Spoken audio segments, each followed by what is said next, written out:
பிரியமானவர்களே, நீங்க சுவிசேஷம் அறிவிக்கிறீங்களா? ஆண்டவருக்கு இந்த ஏதாவது ஊழியம் செய்றீங்களா? ஒண்ணுக்கும் பயப்படாதங்க. உங்களை சூழ பாளையம் இறங்கி பாதுகாக்க தூதர்களுக்கு ஆண்டவர் கட்டளை இடுகிறார்.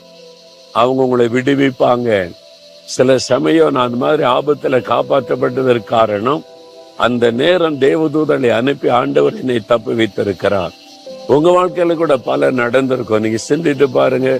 திடீர்னு எப்படியோ ஒரு ஆபத்துல இருந்து நான் காப்பாற்றப்பட்டேன்.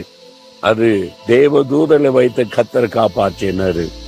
இப்ப சொல்றார் ஆண்டவர், என் மகனே மகளே, நீ எனக்கு பயந்து என் வழிகளில் நடக்கிற என் பிள்ளையா இருந்தா, என் தூதர்கள் உன்னை சூழ பாளையம் இறங்கி பாதுகாப்பாங்க, நீ பயப்படாதேன்னு சொல்லி. எவ்வளவு சந்தோஷம் இல்ல? நமக்கு மேல ஆண்டவர் எவ்வளவு அக்கறை வச்சிருக்கிறார் பாத்தீங்களா?